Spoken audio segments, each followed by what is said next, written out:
Hello traders, आज आपण बघूया की निफ्टी चार्ट आज आपल्याला काय सांगतो आहे. तर याच्यासाठी आपण पहिले निफ्टी चार्ट ओपन करूया. डेली टाईम फ्रेमवर मी याला शिफ्ट करते.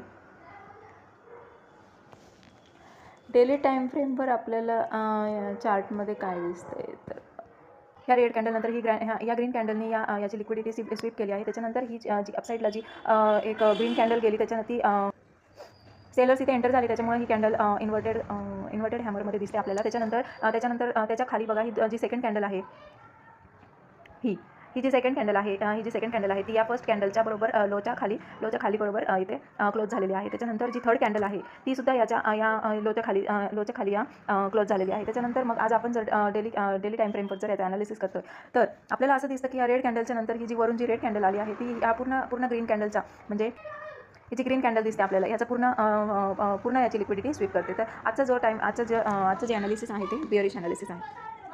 काय ग या कॅन्डलची लोअर लिक्विडिटी अजून खालच्या साईडची, म्हणजे बाय साईड लिक्विडिटी अजून स्वीप करायची राहिलेली आहे. तर ही लिक्विडिटीसुद्धा स्वीप करणार आहे मार्केट 23,810 स्वीप करणार आहे. तर याच्यासाठी पहिले याला वरची लिक्विडिटी घ्यावी लागेल. तर वरची लिक्विडिटी आज मार्केटमध्ये घेऊ शकतो. पहिले मार्केट वरची लिक्विडिटी घेणार, त्याच्यानंतर खालची लिक्विडिटी घेणार.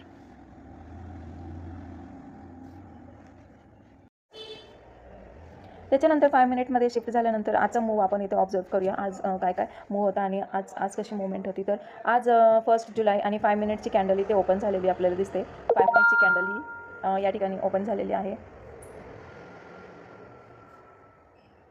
या ठिकाणी ओपन झालेली आहे 5 मिनिटची कॅन्डल. त्याच्यानंतर या 5 मिनिटच्या कॅन्डलला इथे यानंतर 5 मिनिटच्या कॅन्डलला इथे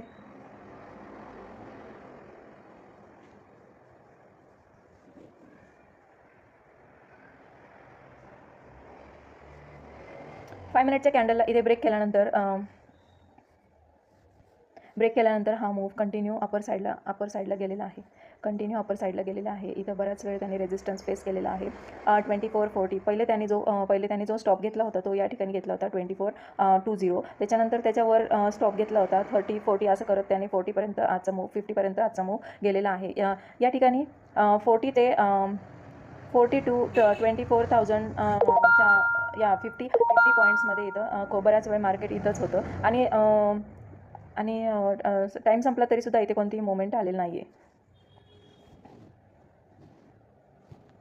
आज प्रीमियममध्ये सुद्धा काय फारशी मुवमेंट नव्हती. तर एक कॅन्डल 10 आणि 15 पॉईंट्सला रिव्हर्स करत होती. त्याच्यामुळे आज थोडं